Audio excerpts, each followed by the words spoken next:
Welcome to Bedtime Stories with Windmill Theatre Company. Windmill is putting on Seussical at Bunjil Place, and to promote the show, we're bringing in different cast members to read Dr. Seuss stories from the show. My name is Emily, I'm playing Gertrude McFuzz, and today I'm going to be reading Gertrude McFuzz from Yodel the Turtle and Other Stories. Let's get started. There once was a girl bird named Gertrude McFuzz, and she had the smallest plain tail ever was. One droopy droop feather, that's all that she had. And oh, that one feather made Gertrude so sad. For there was another young bird that she knew, a fancy young birdie named Lolly-Loo, and instead of one feather behind, she had two. Poor Gertrude. Whenever she happened to spy Miss Lolly-Loo flying by in the sky, she got very jealous. She frowned, and she pouted. Then one day she got awfully cross and she shouted, "This just isn't fair! I have one! She has two! I must have a tail just like Lolly-Loo." So she flew to her uncle, a doctor named Dake, whose office was high in a tree by the lake, and she cried, "Uncle Doctor, oh please do you know of some kind of a pill that will make my tail grow?" "Tut tut," said the doctor, "such talk, how absurd! Your tail is just right for your kind of a bird." Then Gertrude had tantrums. She raised such a din that finally her uncle, the doctor, gave in. And he told her just where she could find such a pill, on a pillberry vine on the top of the hill. "Oh, thank you," chirped Gertrude McFuzz, and she flew right straight to the hill where the pillberry grew.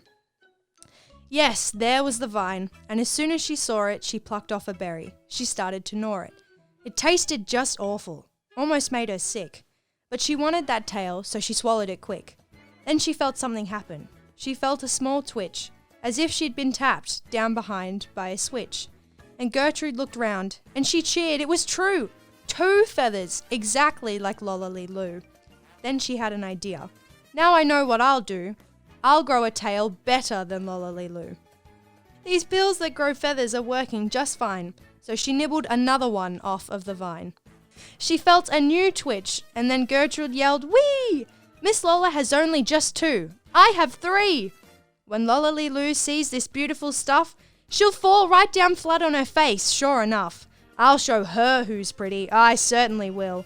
Why, I'll make my tail even prettier still." She snatched at those berries that grew on that vine. She gobbled down 4, 5, 6, 7, 8, 9, and she didn't stop eating, young Gertrude McFuzz, till she'd eaten 3 dozen. That's all that there was. Then the feathers popped out, with a zang, with a zing. They blossomed like flowers that bloom in the spring. All fit for a queen, what a sight to behold. They sparkled like diamonds and gumdrops and gold. Like silk, like spaghetti, like satin, like lace. They burst out like rockets all over the place. They waved in the air and they swished in the breeze, and some were as long as the branches of trees. And still they kept growing. They popped and they popped, until round about sundown, when finally they stopped. "And now," giggled Gertrude, "the next thing to do is to fly right straight home and show Lolly-Loo.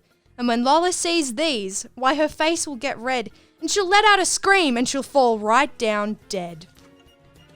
Then she spread out her wings to take off from the ground, but with all of those feathers, she weighed 90 pounds.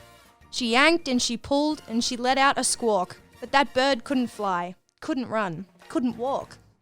And all through that night she was stuck on that hill, and Gertrude McFuzz might be stuck up there still, if her good Uncle Dake hadn't heard the girl yelp. He rushed to her rescue and brought along help. To lift Gertrude up almost broke all their beaks, and to fly her back home it took almost 2 weeks. And then it took almost another week more to pull out those feathers. My, Gertrude was sore. And finally, when all of the pulling was done, Gertrude behind her again had just one. That one little feather she had as a starter. But now that's enough, because now she is smarter. Thank you for listening. To find out more information about the show, click on the links above or below.